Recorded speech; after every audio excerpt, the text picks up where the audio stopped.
Assalamualaikum warahmatullahi wabarakatuh. Kami dari kelompok 2 ingin mempresentasikan hasil riset kami yang berjudul pemesanan makanan online menggunakan metode DFD.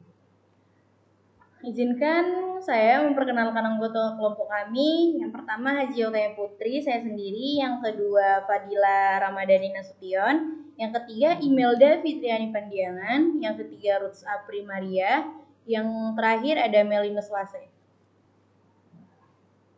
Sebelumnya, saya ingin menjelaskan sedikit mengenai tentang DFD atau Data Flow Diagram.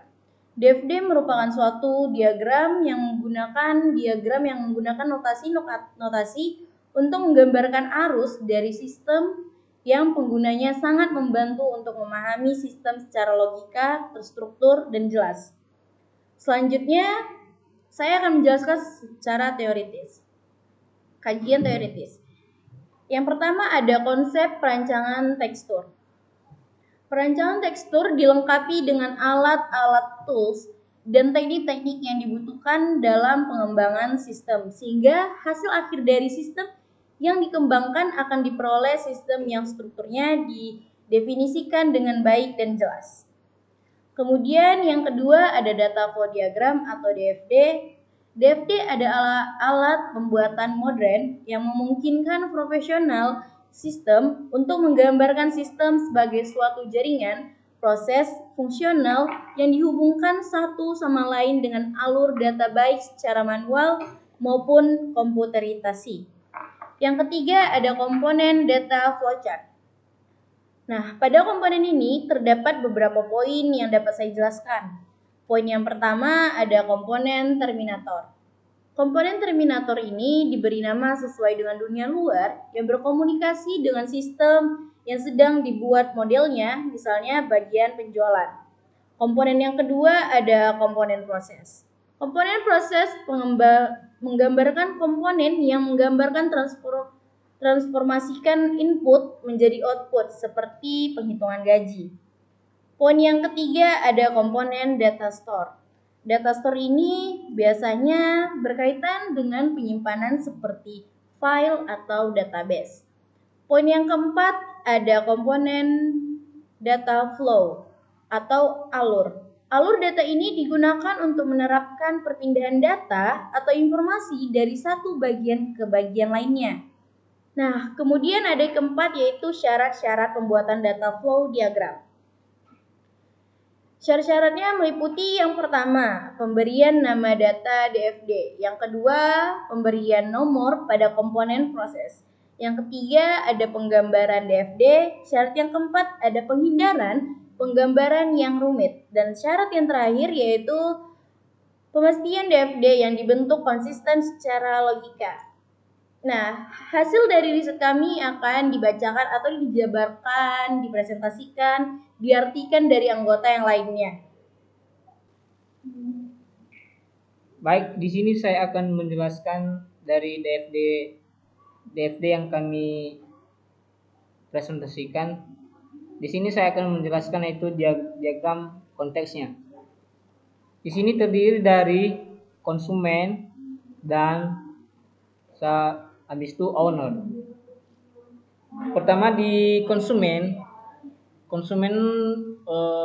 melihat atau mengunjungi daftar menu yang ada di sistem informasi pemesanan makanan dan minuman pada kedai Pak Rahman melalui online.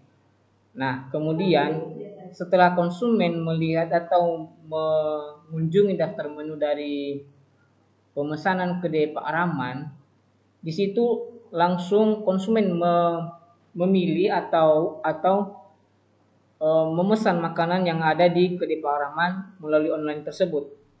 Jadi secara langsung di situ sudah tertera harga-harga yang telah dibuat dalam sistem informasi tersebut, sehingga menghasilkan yang namanya bill atau pembayaran melalui online.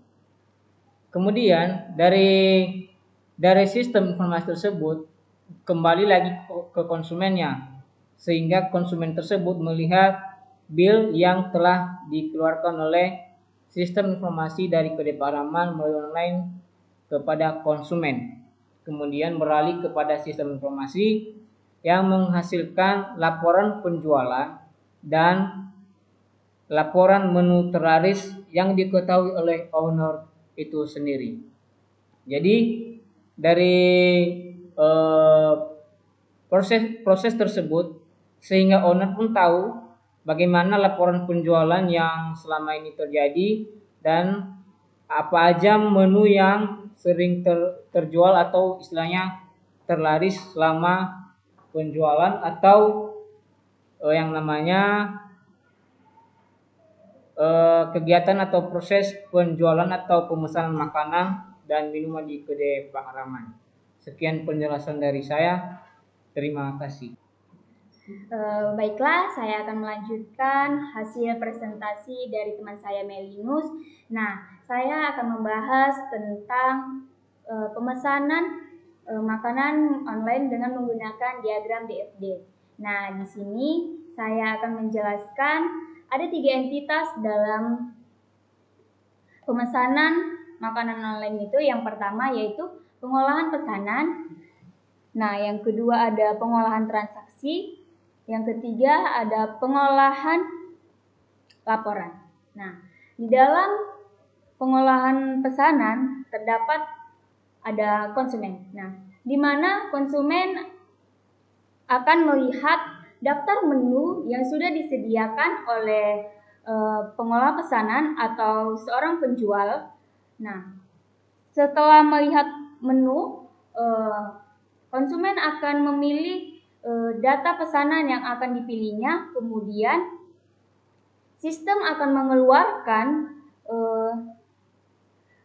harga yang dibuat oleh toko penjualan tersebut kepada konsumen, lalu data tersebut disimpan dan akan dikeluarkan kembali kepada seorang kurir, di mana kurir akan menjemput pesanan yang kita buat tadi, yang sudah kita pesan tadi ke pengelola pesanan atau ke tempat toko tersebut. Nah, setelah selesai kita masuk ke pengolahan transaksi. Nah, di sini di pengolahan transaksi ini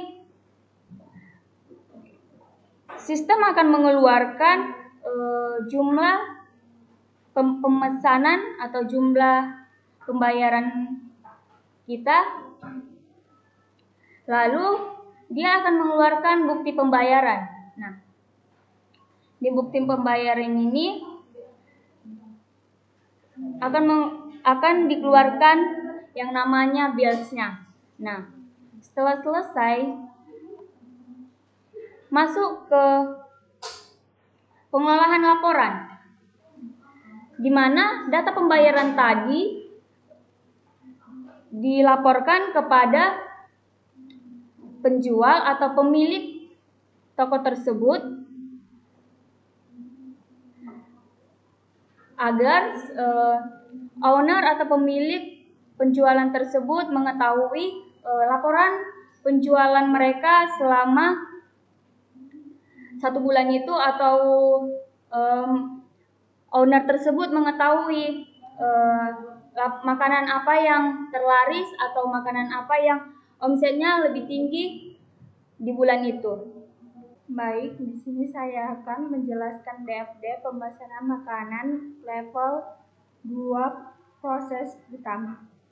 Pertama, konsumen apabila ingin memesan makanan secara online, dia akan login dengan memasukkan data user, dan sistem secara otomatis akan menyimpan data user tersebut. Apabila konsumen telah login, maka konsumen akan diarahkan pada profil kedai makanan yang diinginkan, dan konsumen dapat melihat daftar menu dan juga dapat mengecek stok makanan yang masih tersedia. Konsumen akan memesan makanan, lalu data pesanan tersebut akan diinputkan, dan lalu karyawan akan melihat daftar pesanan dari konsumen, lalu diproses dan karyawan akan memverifikasi pesanan makanan tersebut. Dan setelah itu pesanan makanan konsumen tadi akan dimasukkan oleh sistem ke dalam order secara meningkat. Baik, penjelasan selanjutnya akan dijelaskan oleh teman saya, yaitu Maria. Baik, selanjutnya saya akan melanjutkan penjelasan dari Farila, yaitu dari diagram pembayaran dalam pemesanan makanan dari DFD level 2 dari proses 2. Inilah dia diagram yang akan saya jelaskan. Pertama, pengguna menyimpan data, kemudian pengguna melihat data pesanan. Ini ya. Apakah sudah betul? Setelah itu pengguna menyimpan data orderan dan melihat dan mengecek kembali secara detail apakah pesanan yang sudah betul, terus melihat transaksi pesanan. Terus dilakukannya data transaksi itu dan pengguna menyimpan dan mencetak bukti pembayaran atau bills. Setelah itu maka akan dilakukannya transaksi pada konsumen. Baik, itu saja penjelasan dari saya. Selamat siang. Terima kasih.